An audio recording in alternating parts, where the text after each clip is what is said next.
سنائیں گے، کہانی سنائیں گے ایک ایسے بادشاہ کی جس کے کپڑے نہیں تھے اور ایک بچے نے آواز لگا دی کہ بادشاہ ننگا ہے۔ اس کی تفصیل کیا اور اس کہانی کا پاکستان سے بالکل تعلق نہیں ہے ناظرین، یہ تھوڑا آگے چل کے میں آپ کو بتاتا ہوں پوری کہانی اس حوالے سے۔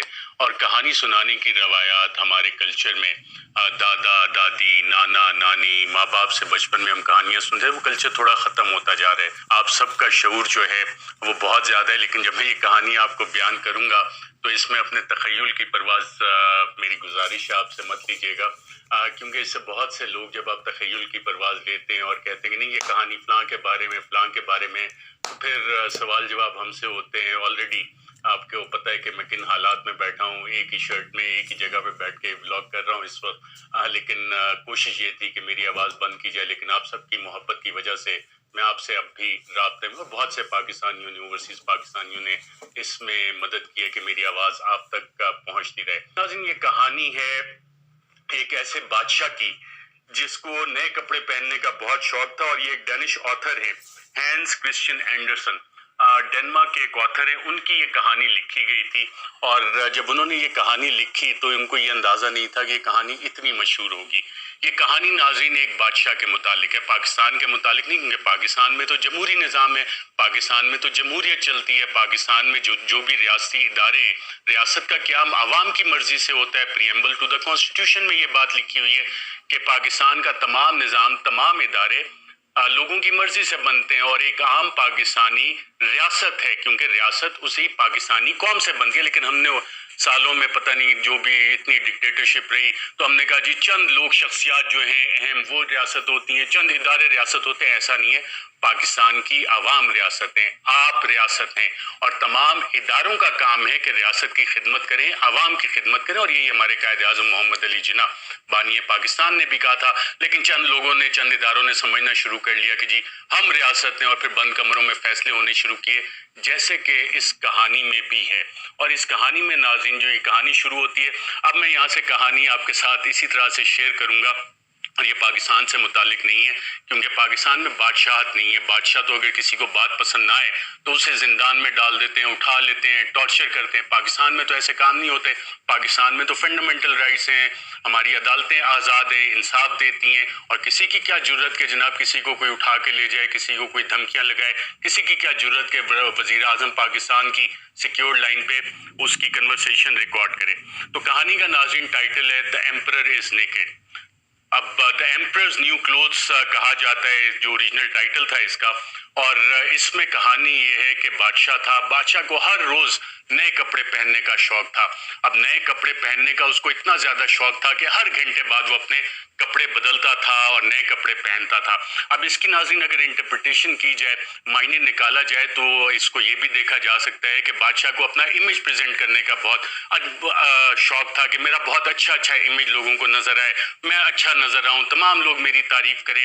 یہ اس دور کی بات ہو رہی ہے۔ آج کے دور میں تو اس کی مثالیں ہم دیکھ سکتے ہیں کہ مختلف پبلک ریلیشنز کی ڈائریکٹریٹ بنی ہوئی ہیں، پبلک ریلیشنز کے ڈپارٹمنٹ بنے ہوئے ہیں، اربوں روپے کے ان کے بجٹس ہوتے ہیں، کروڑوں روپے کا کوئی گانا بناتا ہے، کوئی فلمیں بناتا ہے، کوئی ڈرامے بناتا ہے، اور ان سب کا کام یہ ہوتا ہے کہ جناب اچھا امیج پریزنٹ کیا جائے۔ پی آر ایک باقاعدہ انڈسٹری ہے، بلین ڈالر انڈسٹری ہے دنیا بھر میں، یو ایس میں بھی یہی کام ہوتا ہے، یو کے میں ہوتا ہے، دیگر ممالک دنیا کا آپ کوئی ملک اٹھا لیں وہاں پہ یہی کام ہوتا ہے کہ جناب حکومت کو ہم نے اچھا دکھانا، اور اس میں چند درباری ہوتے ہیں ان کا بھی یہی کام ہوتا ہے کہ جو بھی بادشاہ اس کی تعریف کرنی ہے، اور اگر بادشاہ کے خلاف کوئی بات کرے تو اس کے کافی قیمت ادا کرنی پڑتی ہے۔ تو جب یہاں پہ آتھر یہ کہانی میں لکھتے ہیں کہ بادشاہ کو نئے کپڑے پہننے کا اور اچھا لگنے کا شوق تھا، تو یہ وہ بادشاہ ہے جب یہ پی آر ڈپارٹمنٹس وہاں پہ نہیں ہوتے تھے، اور بادشاہ اپنے تمام پیسے جو ہے ہی spends all his time and money, اپنے تمام وقت اور پیسہ اپنے کپڑوں پہ لگاتا تھا، یعنی اپنا امیج بنانے کے لیے، اپنا اچھا نظر آنے کے لیے۔ اس کے بعد ناظرین کہانی میں بڑا انٹرسٹنگ ٹویسٹ آتا ہے۔ شہر میں 2 عدد فراڈیے آ جاتے ہیں، اور وہ فراڈیے آ کے کہتے ہیں کہ جی ہم بہت اچھا کپڑا بناتے ہیں، ہم سے اچھا تو کپڑا کوئی بنا ہی نہیں سکتا۔ اب فراڈیوں سے مراد آپ ناظرین کسی کو نہ لیں کہ کوئی فگر فجنگ کا ماہر ہے، کوئی کہانیاں بتاتا ہے کہ جناب اگر یہ نیب قوانین ختم کر دیے گئے تو ملک کی معیشت اس طرح سے ترقی کرے گی، اس طرح کی بات نہیں ہو رہی۔ یہ کپڑا بنانے والے ان فراڈیوں کی بات ہو رہی ہے جو بادشاہ کو کہانی سنا رہے تھے کہ جس بادشاہ کو کپڑے پہننے کا بہت شوق تھا۔